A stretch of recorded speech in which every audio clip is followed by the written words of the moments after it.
हर हर महादेव, हर हर शंभू। मैं मनीषा आप सभी का स्वागत करती हूँ रिद्धि सिद्धि आस्था पे। मैं आशा करती हूँ आप सभी का हरितालिका तीज व्रत है बहुत ही श्रद्धा भाव से आप सभी ने किया होगा और माता गौरी का आशीर्वाद आप सभी पे बना ही होगा। जैसा कि आप सभी को पता है कि इस हरितालिका तीज में पारण के समय ही हमें अपना व्रत खोला जाता है। तो आइए कुछ नियमों का हम जान लेते हैं। पारण कैसे करें, जैसे कलश का पानी कहाँ रखना है और बहुत सी ऐसी चीजें हैं, जैसे कि दान कब करना है, दीपक कब तक जले छोड़ दें। ठीक है, ऐसी बहुत सी ऐसी जानकारी है। जब आपके कथा वगैरह हो जाए शाम में, वैसे तो शाम में ही पूजा की जाती है, ठीक है, पर दोष काल में ही आप सभी ने पूजा कर ली होगी श्रद्धा भाव से। शाम के समय जब आप पूजा करें तो मंदिर को ऐसे ना छोड़े, ठीक है, उसमें एक दिया प्रज्वलित करके रखा जाता है। आपने पूजा कर ली और रात में अगर आप सोते हैं या वैसे तो जगा जाता है, इसमें आप जग रही हैं तो कोशिश करें कि एक दिया मंदिर में हमेशा जलते छोड़ दे ताकि मंदिर में सूना ना रहे। यदि आप जब तक जगी हैं जब तक कोशिश करें कि दीपक आपके मंदिर में जलते रहे। अब आती है हमारी सुबह।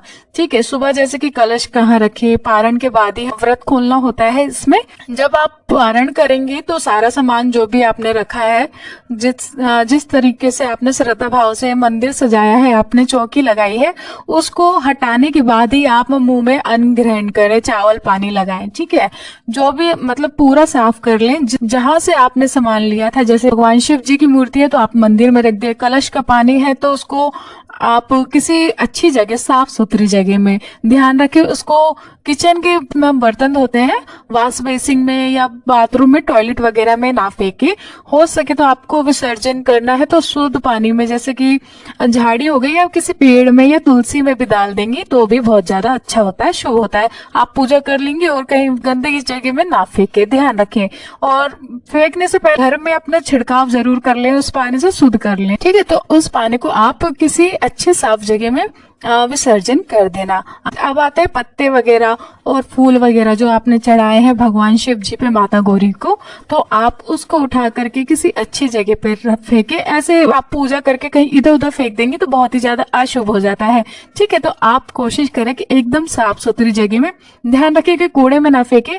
आप उसको किसी पेड़ के पास रख के आ सकती हैं या नदी में विसर्जन कर देना श्रद्धा भाव से। अब आता है हमारा 16 सिंगार। 16 सिंगार को उस वक्त अगर आपको ब्राह्मण मिलता है तो आप दान कर सकती हैं।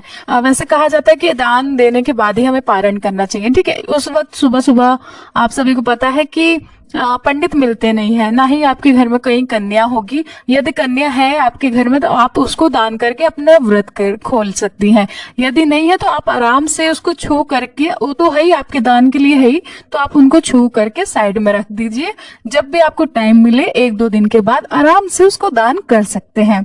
अब आते हैं जो आपने पैसे चढ़ाए हैं, आप दक्षिणा जिसको कहते हैं ना, 11 रुपए या 21 रुपए चढ़ाए जाते हैं, है ना, तो वो दक्षिणा है वो किसी गरीब को दे सकते हैं या कोई भी कन्या हो, आपकी छोटी सी कन्या होती है हमारे आसपास तो उनको भी दे देंगे तो बहुत ही ज्यादा शुभ होता है।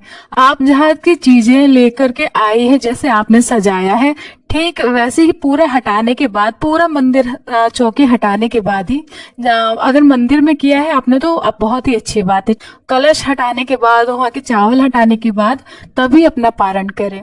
कलश में आपकी सुपारी है, आपके पत्ते हैं, वो भी विसर्जन आराम से कर दें। सुपारी हो सके तो आप यूज कर सकती हैं दोबारा, नहीं तो वो भी विसर्जन आप कर सकती हैं। आम के पत्ते भी आप विसर्जन कर सकती हैं।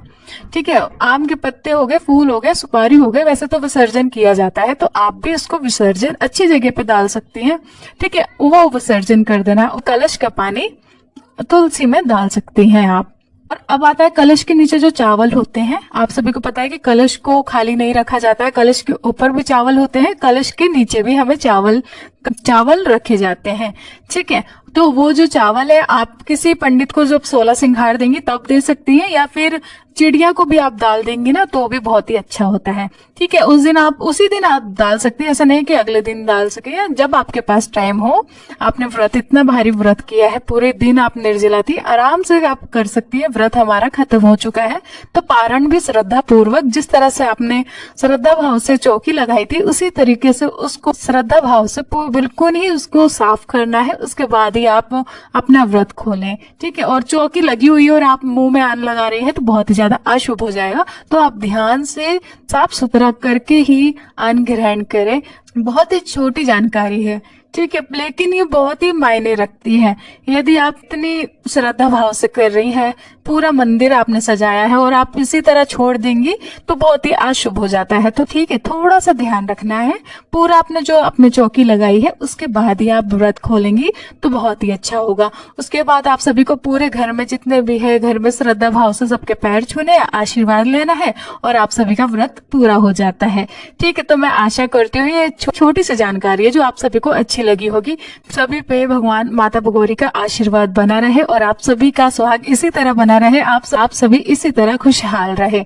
हर हर महादेव, हर हर शंभू।